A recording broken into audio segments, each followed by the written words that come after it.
The rain fell endlessly that night, washing away the laughter that once filled Alina's home. Her father's voice echoed in her mind, harsh and final, as he told her she was nothing but a disappointment. At that moment, something inside her quietly broke. She packed her small bag with trembling hands, stuffing in sketches, pencils, and the last photo of her mother before she passed away. It wasn't just a picture. It was a reminder of love that once felt warm and unshaken. The streets were cold, slick with rain, and each step Alina took felt heavier than the last. She had nowhere to go, no one waiting. Yet, in the silence between thunderclaps, a strange determination flickered within her. For months she slept in bus stations and old libraries, sketching portraits of strangers for coins. Her art became her only language, her only way to whisper to the world, "I'm still here. I'm still alive."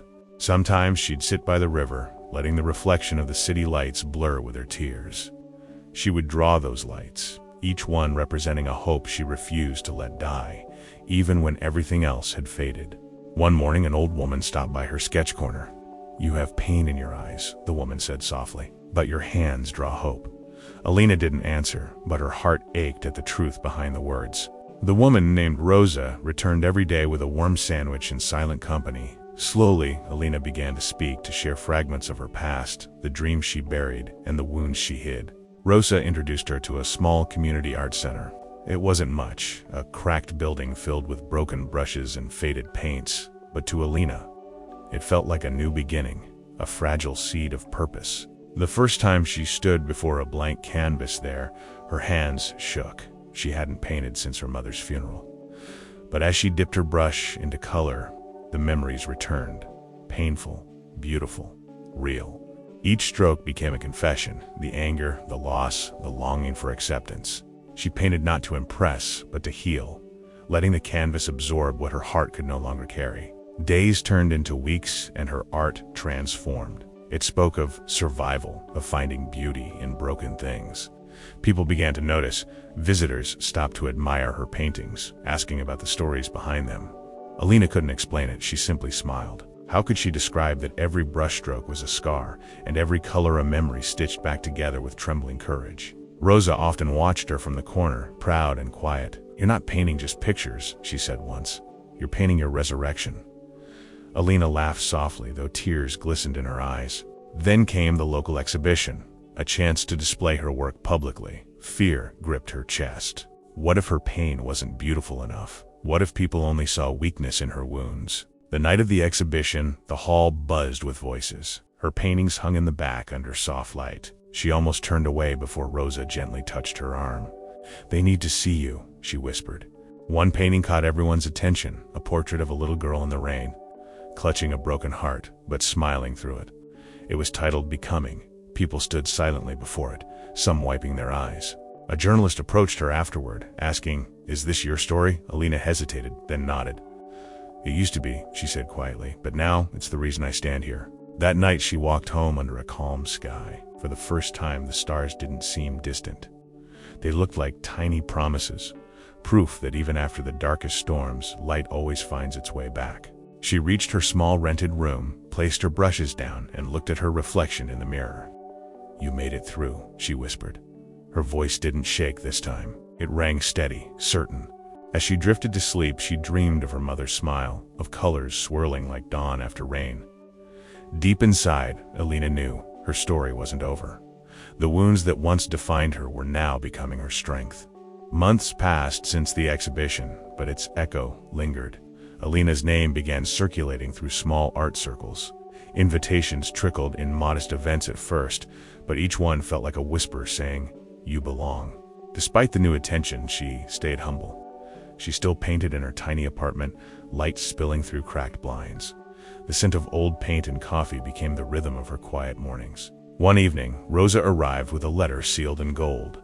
It was from a renowned art foundation in Paris, inviting Alina to submit her work for an international showcase.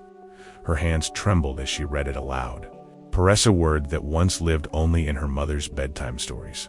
The thought terrified her. She wasn't ready for that world, she told herself. But deep down she knew fear was only another canvas to paint on. For days she couldn't sleep. Every brushstroke she made carried her doubts and her hopes intertwined.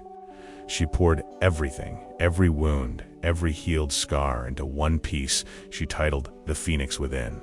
The painting was fierce, a woman emerging from fire, wings of light rising from ashes. When it was done, she stood before it, shaking. It felt like a piece of her soul had been freed from silence. Weeks later, the reply came. Her work had been accepted. Rosa wept with joy, hugging her tightly. "You see," she said, "the world is finally hearing the voice your pain tried to silence." Arriving in Paris felt like stepping into a dream stitched together by courage. The city lights reflected off the Seine, whispering the same words her heart repeated: "You made it, you're here, keep going." At the gallery, walls shimmered with color and meaning. Artists from around the world shared their stories.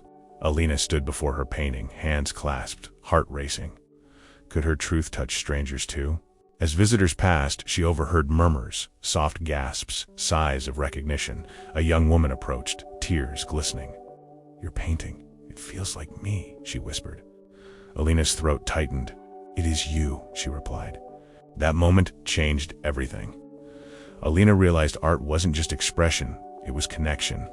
Through her pain, she'd created bridges, invisible threads tying broken hearts together. Journalists asked her about her inspiration. She smiled, remembering her father's harsh words, the nights she spent hungry, the stranger who offered sandwiches. "My wounds," she answered simply. "They taught me how to see." After the showcase, offers came pouring in. Galleries wanted her work. Schools invited her to speak. Yet Alina's heart longed for something deeper, to return home, to give back to those still lost in darkness. When she returned, Rosa waited at the train station, eyes glistening with pride. "Paris suits you," she teased. Alina laughed softly.